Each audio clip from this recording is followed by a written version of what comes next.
Desde la antigüedad, las amazonas han obsesionado a la humanidad. Mencionadas por primera vez en la mitología griega, durante mucho tiempo fueron consideradas una simple leyenda. Pero hoy, los descubrimientos arqueológicos más recientes han empezado a cuestionar nuestras convicciones. En el pasado, cuando los arqueólogos encontraban cadáveres enterrados con armas, habían dado por sentado que pertenecían a hombres. Ahora sabemos que estas asunciones eran equivocadas. Durante el análisis de ADN nos encontramos con un problema. ¿Y si los arqueólogos se equivocaban? Con la ayuda de la ciencia, es posible desvelar uno de los grandes misterios de la antigüedad. ¿Y si las amazonas existieron realmente? Desde Siberia hasta Armenia, los arqueólogos están realizando descubrimientos asombrosos que nos muestran facetas completamente nuevas de los pueblos antiguos. ¿Una niña, un arco, flechas? Tendría que haber sido una amazona. En una investigación a través de los siglos, descubriremos el misterio de las amazonas. ¿Cómo vivían? ¿Excluían de su tribu a los varones? Una mujer a caballo con un arco y una flecha es igual de rápida e igual de letal que un hombre.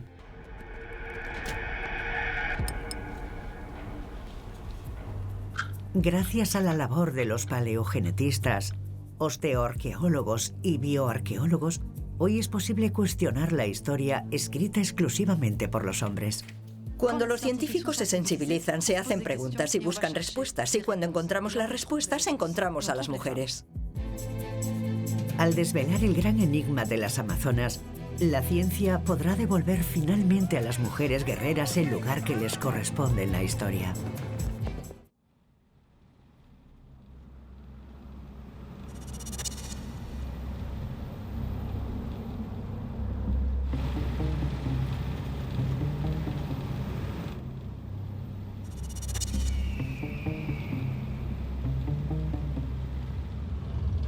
Cada primavera, en el sur de Siberia, un equipo de arqueólogos se instala para su carrera contra el reloj. Apenas disponen de unas semanas para llevar a cabo las excavaciones. En el corazón de la estepa, a las puertas de Mongolia, en la región de Tuva, entre mayo y junio, las excavaciones buscan los escasos restos de una civilización todavía desconocida de pueblos nómadas antiguos.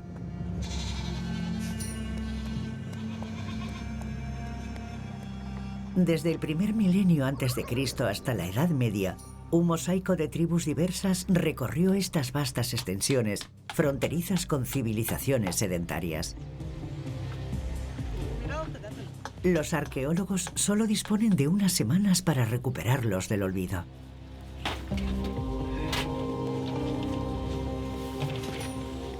Marina Kilunovskaya es arqueóloga en la Academia de las Ciencias de San Petersburgo. Lleva casi 40 años buscando tumbas en esta región, los únicos restos de estas civilizaciones nómadas. Pero estos yacimientos tienen fecha de caducidad. Cada año, las aguas liberadas de la presa sumergen la región. El nivel del embalse cambia según las estaciones. Se llena en verano y en invierno el nivel del agua baja. Y eso deja al descubierto terrenos amplísimos en los que hay numerosos yacimientos arqueológicos. Es una lástima que todo se inunde y quede destrozado, pero intentamos salvar al menos lo que queda.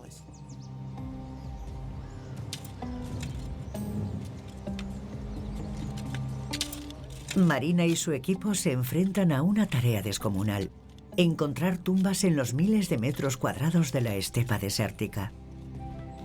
Su apego a la región de Tuva se debe a que en 1988, junto con su equipo, realizó un descubrimiento que cambió su vida como investigadora. Durante la excavación de un kurgán encontramos una tumba excepcional.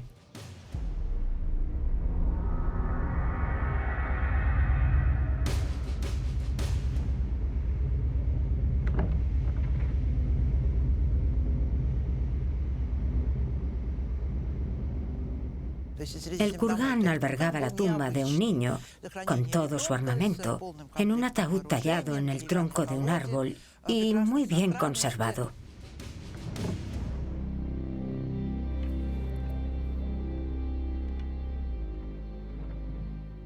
Para nosotros fue un grandísimo descubrimiento. Es muy raro encontrar niños enterrados con armas.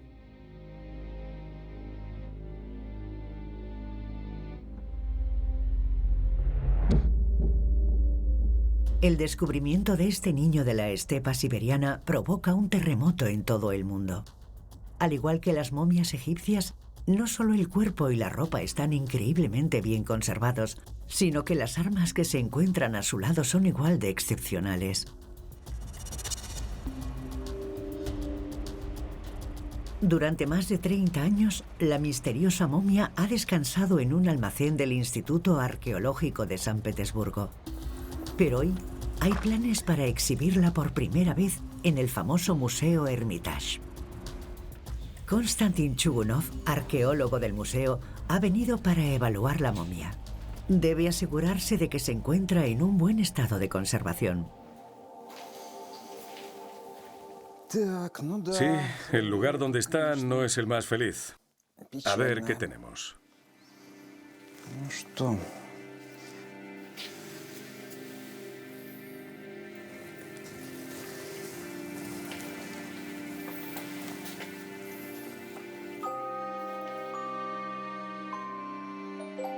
Protegida durante siglos del aire y la humedad, esta momia se encuentra en un estado de conservación verdaderamente único.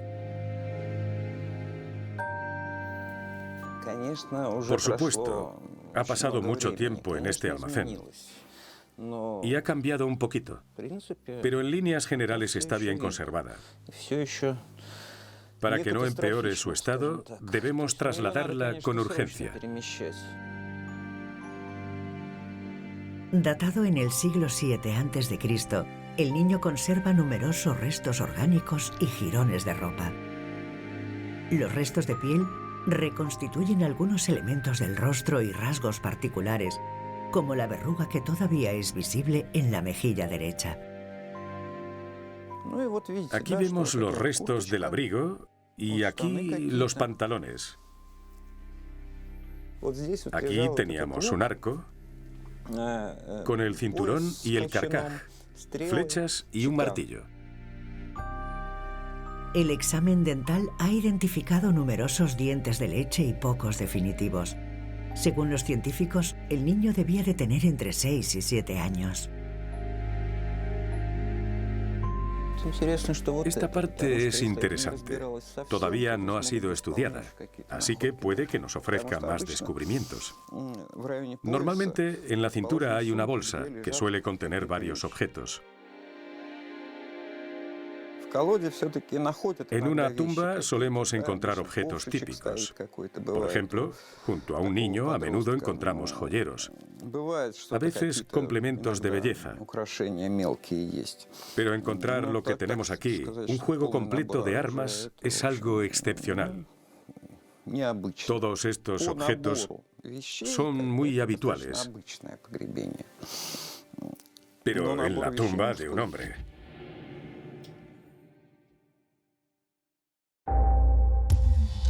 Lista para abandonar el anonimato del almacén y ser expuesta en el museo, la momia es sometida a un análisis final. La especialista en cuero Bárbara Busova interviene justo a tiempo para intentar entender la historia de esta momia. Aunque el arsenal de un guerrero era algo habitual en las tumbas de hombres, ¿cómo se explica su presencia en la de un niño? Flechas de madera y de bronce, un carcaj y sobre todo un martillo, una piqueta diseñada para perforar cráneos, reposan a su lado. Para los arqueólogos, este armamento es completamente inusual en la tumba de un niño. Cuando levantamos la tapa del ataúd, comprendí inmediatamente el potencial científico de esta momia.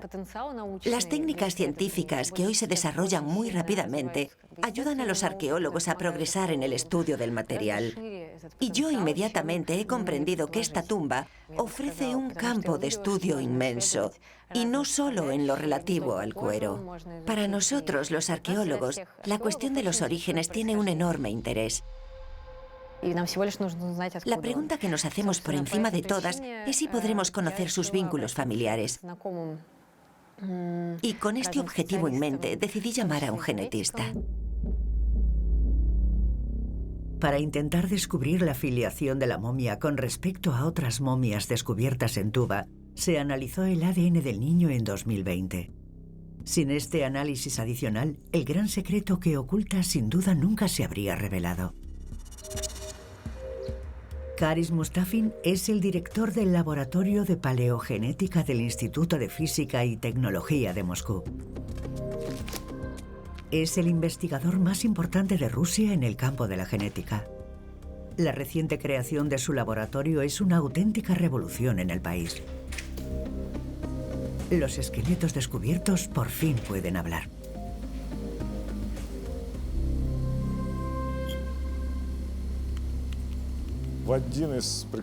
Un buen día, el Instituto de Historia de Cultura Material nos pidió que estudiásemos una de sus muestras.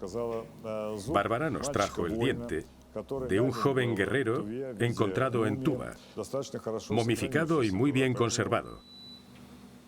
Teníamos esperanzas de poder recuperar su ADN y analizar la muestra.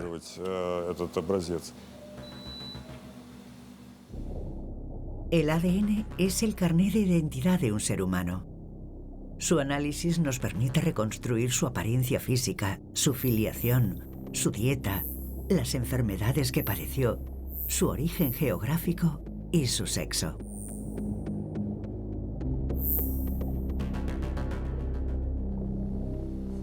La obtención de ADN es una auténtica carrera de obstáculos para los genetistas. Primero se limpia la muestra con ultrasonidos para eliminar sedimentos recientes.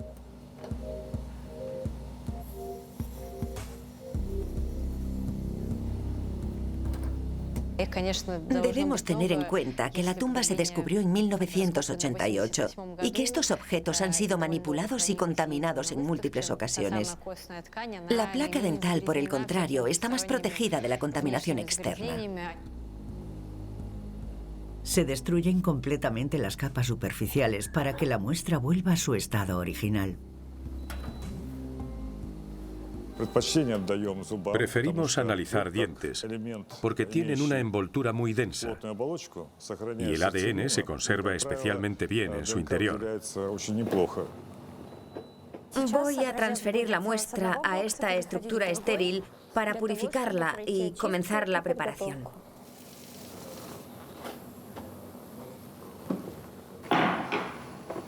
El diente se reduce a polvo para mezclarlo con una solución.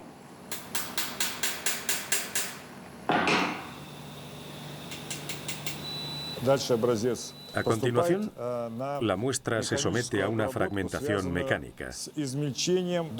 Esto produce gránulos. Ahora retiro los fragmentos de esmalte. No forman parte del proceso. A continuación, se colocan los gránulos en una centrifugadora para obtener un polvo. Este polvo se somete a una mezcla química para extraer el ADN. Al final de todas estas operaciones, los expertos se enfrentan a un enigma. Reconozco que durante la fase de análisis del ADN nos encontramos con un problema. Rápidamente, Karis Mustafin me llamó personalmente para darme los resultados de la investigación y decirme que no lo entendía. Porque un niño debería tener dos cromosomas, uno X y uno Y. El cromosoma es un pequeño bastón que contiene los genes, es decir, la suma de información que caracteriza a un individuo. El ser humano tiene 23 pares de cromosomas Y y X. Y el último par de cromosomas es el que determina el sexo de un individuo. XX para una mujer y XY para un hombre.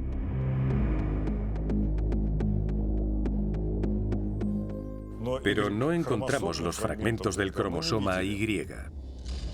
En principio fue un shock. Después pensé que había algún error, porque recordaba que en esta tumba los arqueólogos habían encontrado objetos que no dejaban lugar a dudas de que pertenecía a un hombre. A los arqueólogos los resultados les parecieron tan increíbles que le pidieron inmediatamente a Caris que repitiese los análisis con las muestras restantes del diente. Pero, ¿y si los arqueólogos se equivocaban? ¿Y si no era un niño, sino una niña?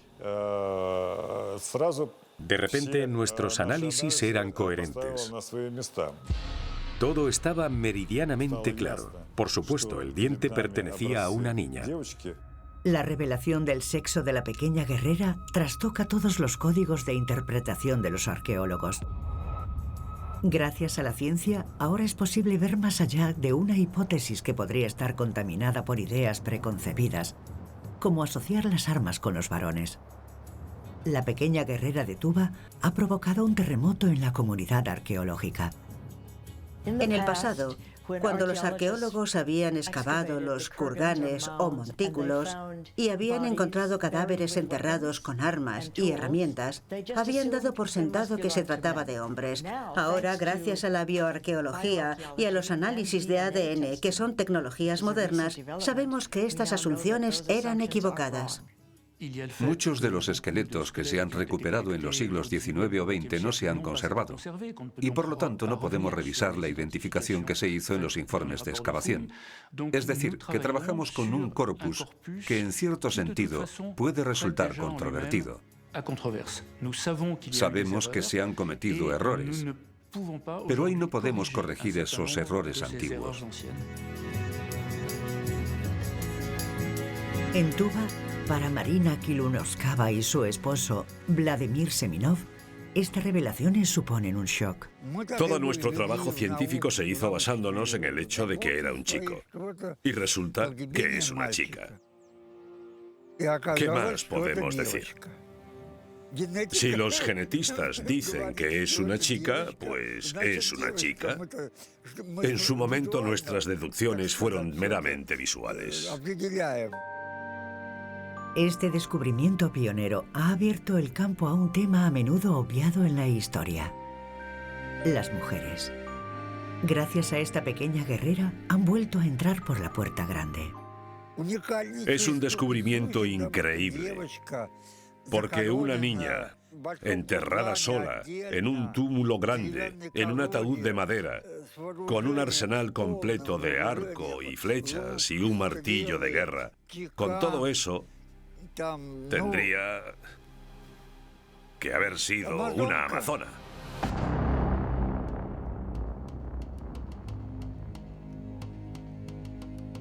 Amazonas, un nombre que resuena con fuerza en la mitología griega. Mencionadas por primera vez en la Ilíada, el relato épico de Homero en el siglo VII a.C., encarnan a las mujeres armadas que combaten junto a los troyanos contra los griegos. Según la mitología griega, estas mujeres legendarias vivían en autarquía en países lejanos al norte de Grecia, lejos del yugo de los hombres. Las amazonas eran guerreras feroces. Fueron descritas como iguales a los hombres en combate y valor. Eran mujeres guerreras.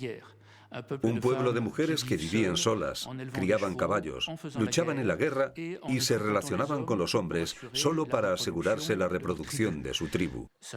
Y su planteamiento era devolver a los bebés varones a sus padres y quedarse solo a las niñas para perpetuar su raza. Estas mujeres feroces e independientes representaban una fuerza con la que había que contar. Muchos héroes de la mitología tuvieron que combatir contra las amazonas como requisito obligatorio para convertirse en un héroe. El primer relato describe a Aquiles abatiendo a la reina de las amazonas, Pentesilea, que luchaba en el bando de los troyanos. Uno de los 12 cometidos de Hércules también implicaba luchar contra una reina amazona. Hércules le arrancó el cinturón a la reina de las amazonas, es decir, la despojó simbólicamente de su soberanía. En todas las batallas que libraron, las mujeres siempre acabaron derrotadas. El mito de las amazonas constituye, por así decirlo, un espejo del mundo griego real. Probablemente por eso en la mitología, muchos héroes griegos luchan contra las amazonas y triunfan sobre ellas, lo que podría interpretarse mitológicamente como una restauración del orden natural de las cosas, una restauración del orden mundial. Otro mito cuya historia se ha perdido está representado profusamente en los templos más grandes de la Grecia clásica. Es la batalla final de los atenienses contra las amazonas, conocida con el nombre de Amazonomaquia. Vemos esculturas en piedra, vemos los combates entre las amazonas y los griegos, y eso nos dice: mirad, es el desorden contra el orden, es el caos contra el orden. Y esa es la metáfora de la Amazonomaquia. El combate contra las amazonas es exactamente eso, es el de la civilización contra el salvajismo. Somos nosotros los atenienses quienes hemos librado la última guerra contra las amazonas. Las hemos derrotado para siempre. Nosotros somos los civilizados. Las mujeres se quedan en casa y los hombres van a la guerra. Nunca más habrá mujeres guerreras, nunca más habrá amazonas. Los griegos parecen haber estado fascinados por estas mujeres. Para un griego no era posible ignorar a estas guerreras hermosas y valientes. En la antigüedad, todos los griegos, hombres y mujeres, chicos y chicas, todos estaban rodeados por imágenes de las amazonas. Y todos se sabían su historia de memoria. Omnipresentes en la vida cotidiana son las figuras mitológicas más representadas del arte griego. Están presentes en los banquetes, en las ánforas del vino, en las calles, en las fachadas de los templos. Incluso entran en la intimidad de las familias, transformándose en dóciles muñecas para niños. Hay un ejemplo muy conmovedor de la popularidad que tenían las amazonas en la antigüedad clásica. Si visitamos el Louvre, veremos una colección de muñecas de terracota. Son más o menos de esta altura, y algunas tienen brazos y piernas móviles. Llevan casco, en su momento llevaron lanzas de hierro y las niñas podían ponerles diferentes trajes. Es decir, que son como Barbies antiguas, pero con forma de amazonas. A diferencia de la mayoría de figuras mitológicas, estas mujeres no son monstruos, no son quimeras, gorgonas aterradoras o sirenas mutantes. Son claramente humanas. Yo no creo que los griegos considerasen a las amazonas criaturas fantásticas. Diría que creían realmente que las amazonas habían existido, o que quizás seguían existiendo en las tierras exóticas del este y el norte.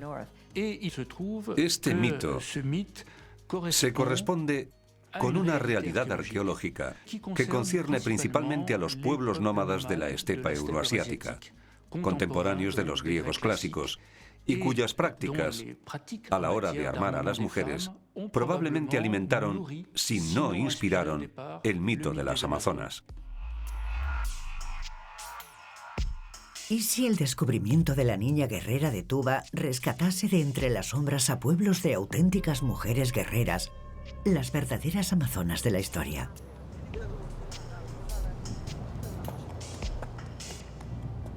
Estos pueblos nómadas, donde las mujeres iban armadas como los hombres, son los escitas. El nombre escitas es un nombre colectivo que la ciencia utiliza hoy para designar a toda una serie de pueblos. Son pueblos nómadas, de jinetes y criadores de caballos de lengua iraní, que ocuparon las estepas euroasiáticas entre los siglos VII y III a.C. En la antigüedad, estos nómadas vagaban por un enorme territorio de 8.000 kilómetros de longitud, que iba desde China hasta el Mar Negro. Estos pueblos estaban en constante movimiento, recorrían enormes distancias por la estepa. De vez en cuando las tribus se unían en una confederación más amplia para realizar sus conquistas. En otras ocasiones, se dispersaban y eran enemigos un año y aliados al siguiente. Es decir, que es un territorio muy duro y cruel, y un modo de vida muy duro y cruel.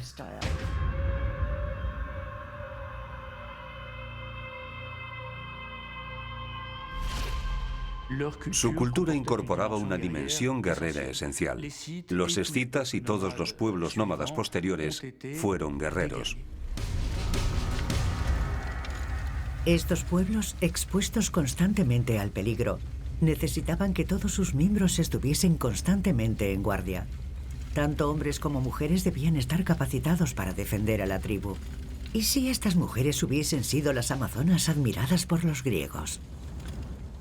Las mujeres, si no eran totalmente iguales a los hombres o se identificaban con los hombres, algo que no sabemos con certeza, al menos estaban llamadas a compartir sus ocupaciones más nobles, ya fuese en el dominio religioso o en el dominio de la guerra.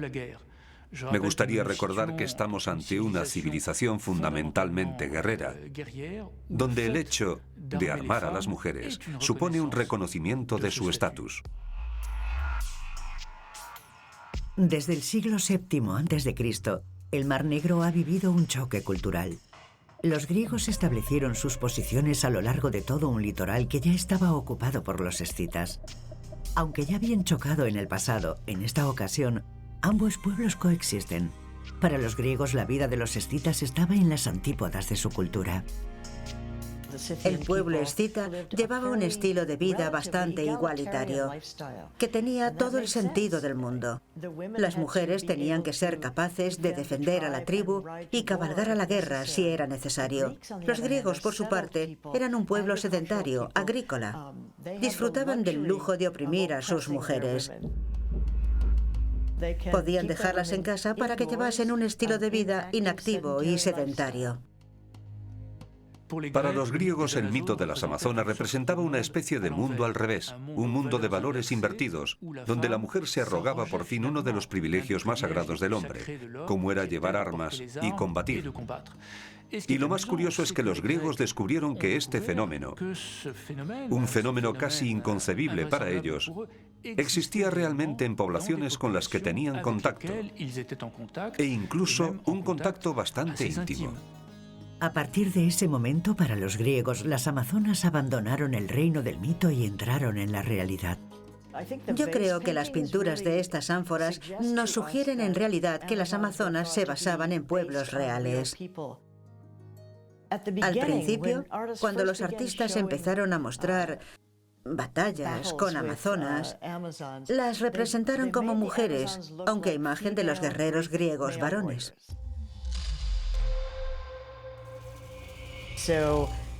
Pero a medida que los griegos fueron conociendo a los nómadas de la estepa, a las personas que vivían a orillas del Mar Negro y que tenían mujeres guerreras en sus tribus, empezaron a cambiar su imagen de las amazonas. Empezaron a mostrarlas a caballo. A mostrarlas con pequeños escudos en forma de media luna, hechos con materiales tejidos. Y a mostrarlas con arcos y flechas en lugar de espadas y lanzas. Empezaron a hacerlas más realistas, más parecidas a las guerreras reales que habían conocido. Si la vida nómada obligaba a hombres y mujeres a luchar en igualdad, seguramente los escitas no fueron los únicos que contaron con mujeres guerreras en sus filas. Entonces, ¿y si hubiera habido otras mujeres guerreras en otros lugares?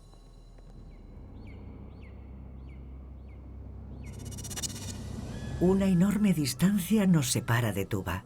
Y sin embargo, el descubrimiento de otra tumba femenina desafía los conocimientos de los arqueólogos sobre una antigua civilización armenia. Durante la Edad de Hierro, la gran civilización de Urartu que domina Armenia es presa de numerosos invasores que intentan aprovecharse de ella y atacan a sus clanes aislados.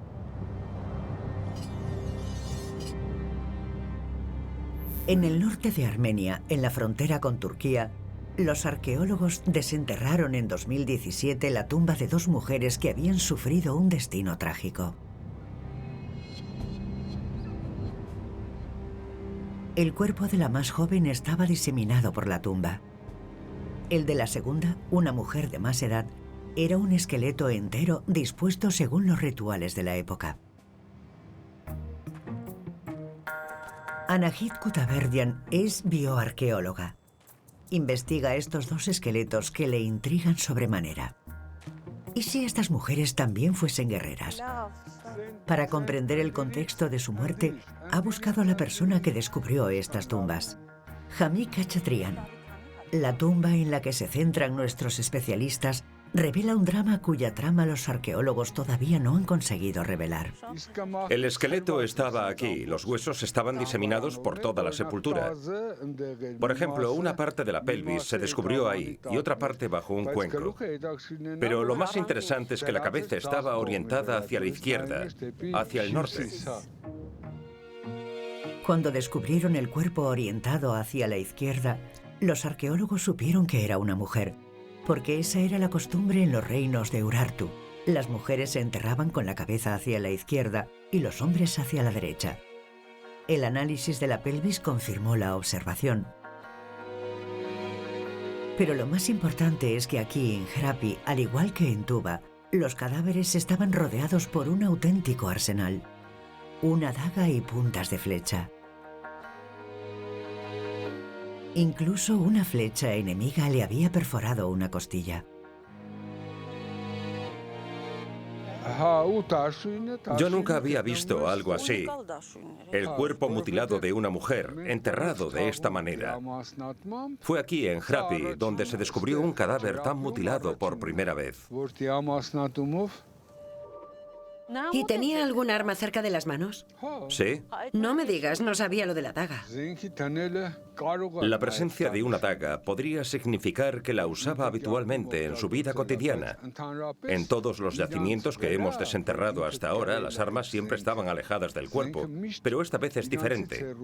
Es la primera vez que se ha encontrado una tan cerca de la cabeza del esqueleto.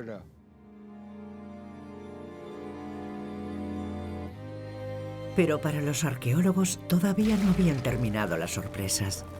Al seguir excavando bajo la primera guerrera, encontraron un segundo cadáver femenino de mayor edad. Tenía puesta una pulsera de bronce y también estaba rodeada por flechas y una daga.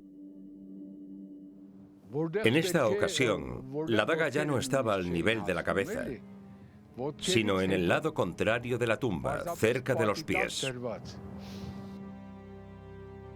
Era costumbre colocar una daga a los pies de los difuntos que tenían un estatus alto en el clan. Pero la encontrada cerca de la cabeza de la joven guerrera no tiene nada de ritual. Según los arqueólogos, la tenía en las manos. ¿Qué significado tiene esa postura? Estas mujeres fueron simplemente víctimas de un ataque o eran auténticas guerreras que cayeron en combate.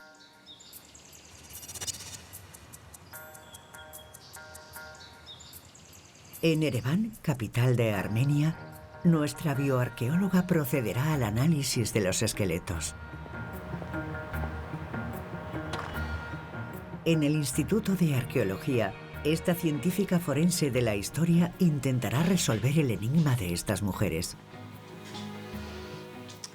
Hoy voy a trabajar con este esqueleto. A la entrada de su despacho, pilas de huesos recuperados de tiempos muy lejanos aguardan pacientemente un análisis. En estas cajas están todos los objetos que debemos examinar, es decir, los huesos de nuestras excavaciones. Y como dentro del despacho ya no me quedaba sitio, los he puesto en el pasillo, para examinarlos poco a poco cuando les toque.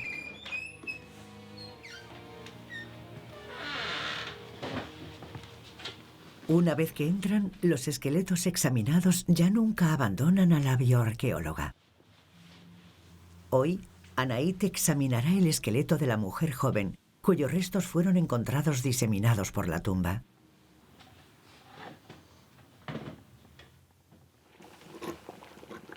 Nuestra investigadora nunca comienza un análisis sin esta extraña emulsión. Para facilitar la evaluación del esqueleto, monta los trozos.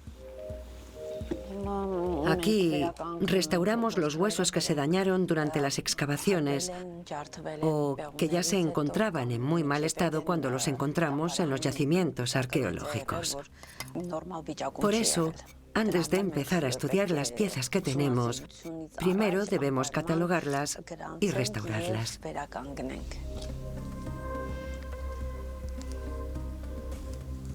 Utilizando una mezcla ancestral de cera de abeja y resina, Anaït encola los huesos como quien monta las piezas de un rompecabezas. Extraños preparativos para una autopsia.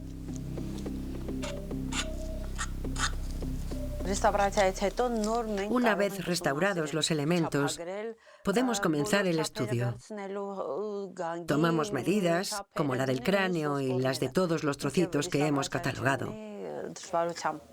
Sin esta etapa de restauración, el trabajo de investigación sería imposible.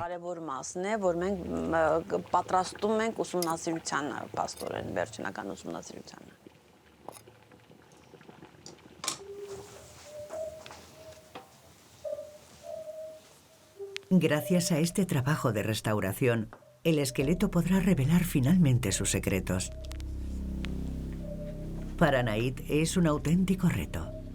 Tiene que conseguir que hablen los extraños trozos de huesos que ha encontrado diseminados por la tumba de la joven guerrera.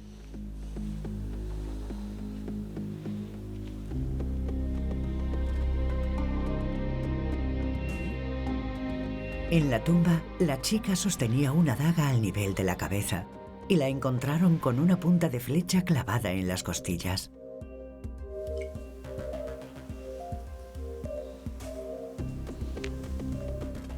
Anaït descifra hasta el más mínimo indicio que le muestran los huesos.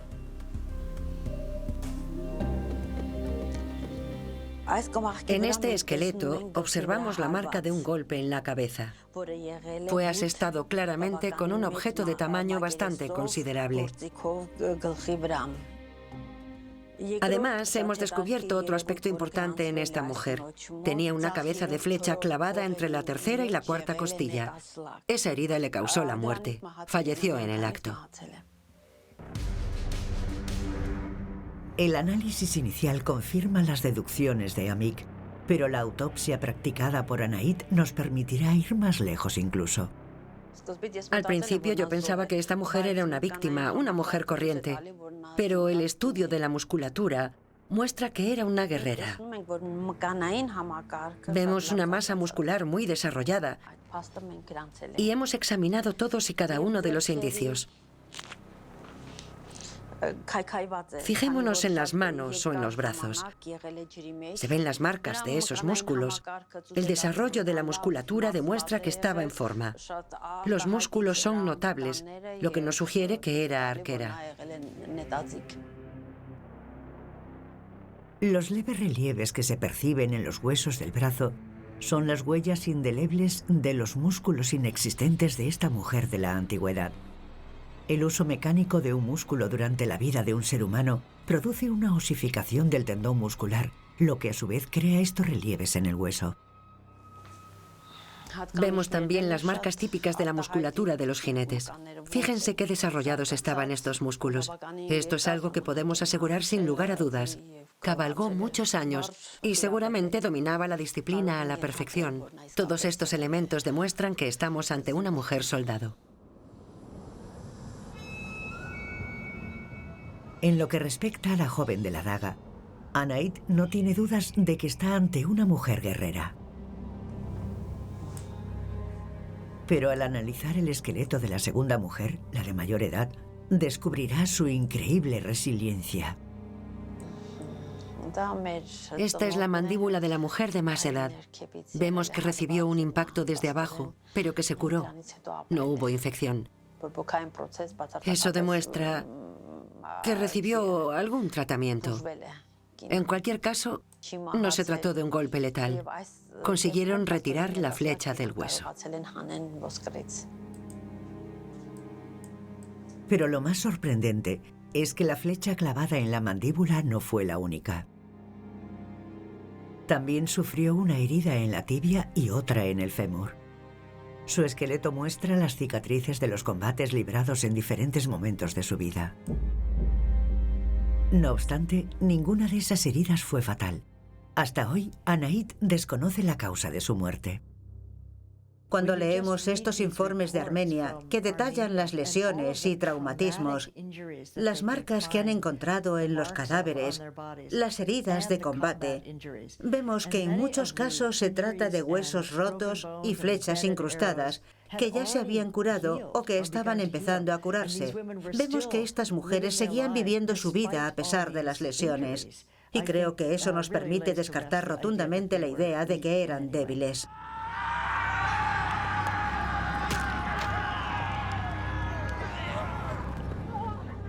Es muy posible que hubiese habido un ataque sobre la aldea o incluso sobre toda la zona en la que vivía la tribu, y que estas mujeres decidiesen defenderse, luchar, y que fuese así como murieron estas mujeres. Posteriormente decidieron enterrarlas juntas.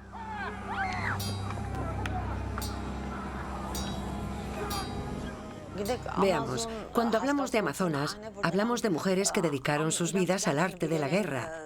En el caso de mis mujeres, las que yo he analizado, veo poco probable que fuesen amazonas, aunque por otra parte, sin duda, fueran mujeres soldados.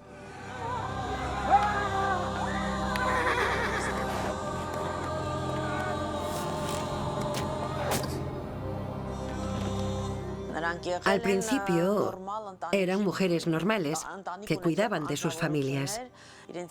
Y cuando se presentó el peligro, tomaron las armas y defendieron su tierra.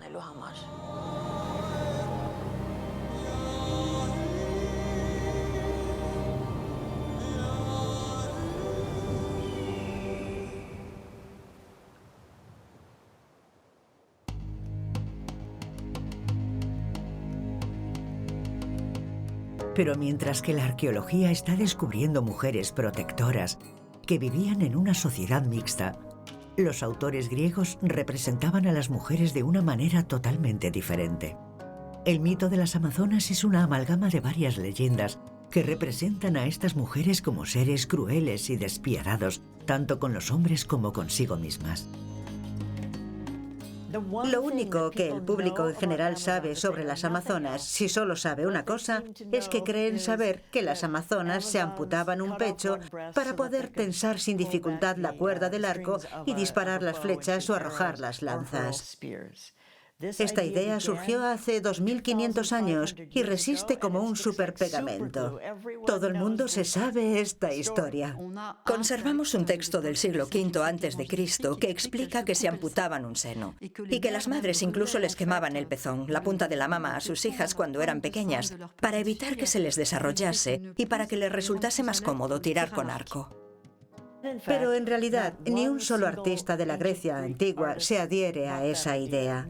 Nunca nadie representó a las amazonas con un solo seno.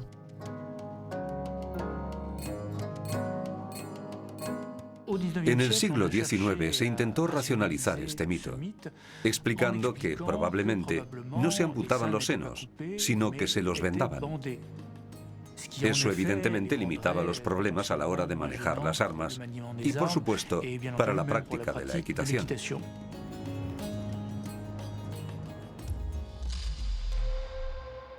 ¿Y si el mito de los pechos amputados solo fuese un terrible malentendido o un error lingüístico? El nombre de Amazonas es griego, y los propios griegos lo interpretaban como aquella que no tiene senos o aquella a la que le falta un seno, Amazos. Pero probablemente este término no es griego. Es posible que sea de origen iraní, tomado de alguna de las lenguas iraníes que los nómadas hablan en las estepas y que significa algo similar a mujer poderosa o aquella que golpea o mata con fuerza.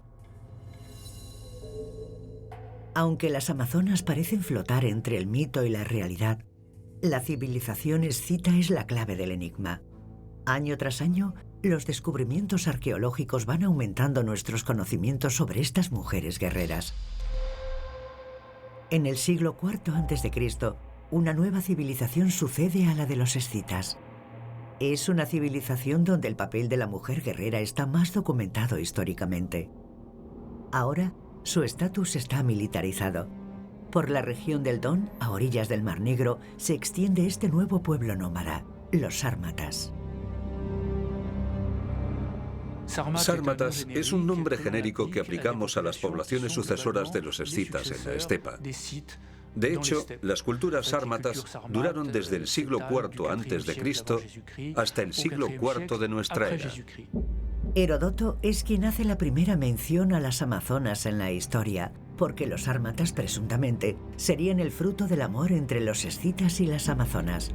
Los genes de estos seres legendarios quedarían grabados para siempre en el ADN de todas las mujeres sármatas, y eso explicaría su modo de vida. Según Heródoto, las amazonas del mito, cuando perdieron la guerra contra los atenienses, fueron obligadas a embarcar, pero lograron escapar de los barcos que las trasladaban. Llegaron a este territorio y fueron seducidas por los hombres escitas. Ahí tenemos una historia de amor. Formaron parejas y fundaron su propia tribu, hombres y mujeres. Y al final, los hombres jóvenes les preguntaron, ¿queréis uniros a nuestra tribu? Podéis veniros con nosotros, os trataremos bien y estaréis con nuestras mujeres. Como eran escitas sedentarios, sus mujeres no combatían ni cazaban, de modo que las amazonas contestaron, ni hablar. Nosotras somos guerreras. Nunca nos uniremos a vuestra tribu. Si queréis estar con nosotras, nos iremos al norte juntos. Y lo hicieron. En la encrucijada del mito y la historia, los sármatas se extendieron hasta las fronteras de Europa, hasta las tierras celtas. Las mujeres ya no eran combatientes ocasionales, sino auténticas guerreras destinadas a combatir desde la pubertad. Heródoto afirma que en su época, las jóvenes todavía participaban en las cacerías o en actividades bélicas, y no podían casarse hasta que no habían matado a un enemigo. Eso refleja muy probablemente un estatus tremendamente elevado de la mujer entre los sármatas, confirmado por otra parte por la arqueología, y que impulsó a un buen número de escritores griegos y romanos a hablar de los sármatas como un pueblo donde imperaba la ginecocracia, es decir, literalmente gobernado por mujeres. La aparición de estas mujeres guerreras nos permite incluir a las mujeres en las grandes epopeyas del pasado. Se han excavado más de 1000 tumbas y creo que, por ahora, al menos 300 de ellas han sido atribuidas a estas mujeres, mujeres armadas, enterradas con sus armas y caballos, con los mismos honores que los soldados varones. Año tras año, observamos una multiplicación del descubrimiento de tumbas de mujeres guerreras en las tierras nómadas, desde Siberia hasta el Mar Negro. Al confrontar el mito de las amazonas con la realidad de las mujeres de los pueblos nómadas de la antigüedad, las ideas preconcebidas han empezado a desplomarse como un castillo de naipes. No se amputaban los pechos, no rechazaban a sus hijos varones ni a los hombres. Desde la antigüedad hasta la Edad Media, emerge una nueva historia de mujeres guerreras. Una tradición que no se ha perdido en la memoria de la estepa. Cada verano en Mongolia se celebra un campeonato que recibe el nombre de Festival Naadam y que recupera los valores guerreros ancestrales tan queridos para estos pueblos nómadas. La patria de las auténticas mujeres guerreras es esta. Nacieron aquí, en las poblaciones nómadas. En pueblos como los nuestros nació la leyenda. Jóvenes de todos los espectros sociales acuden para retarse, al igual que habrían hecho las mujeres guerreras de la antigüedad. Los caballos siempre seguirán galopando, así que concentraos en vuestro objetivo. Cuando disparéis, concentraos en la técnica. La posición debe ser erguida. No os aceleréis y no disparéis con prisa.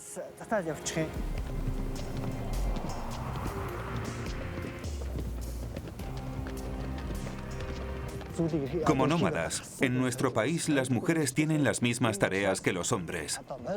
Somos iguales. Por eso las mujeres mongolas aprenden a cabalgar desde muy pequeñas. Es una de nuestras tradiciones.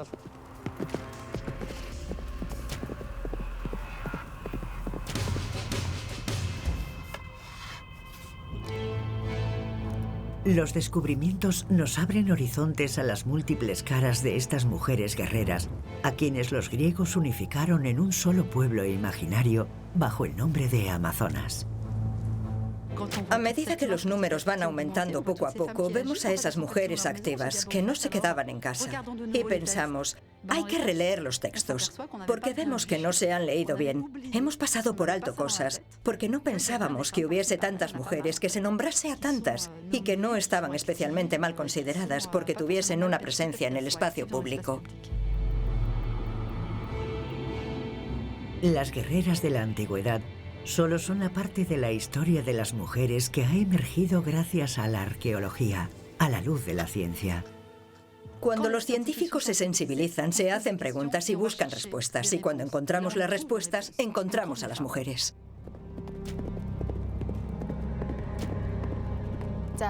Cuando galopo con mi caballo, es increíble la sensación que siento. Siento que estoy escapando. Siento que estoy volando. Montar a caballo, a galope tendido, con el arco, me hace retroceder en el tiempo. Y poder continuar esta tradición es un auténtico orgullo para nosotras. Yo creo que las amazonas siempre han existido como sueño y como realidad. Y por supuesto, hoy tenemos auténticas amazonas. Desgraciadamente, hay mujeres combatiendo en varios lugares del mundo. Por ejemplo, tenemos a las mujeres kurdas en Siria y ahora a las amazonas que resisten en Irán. Es decir, que hoy en día también hay amazonas combatiendo en todo el mundo.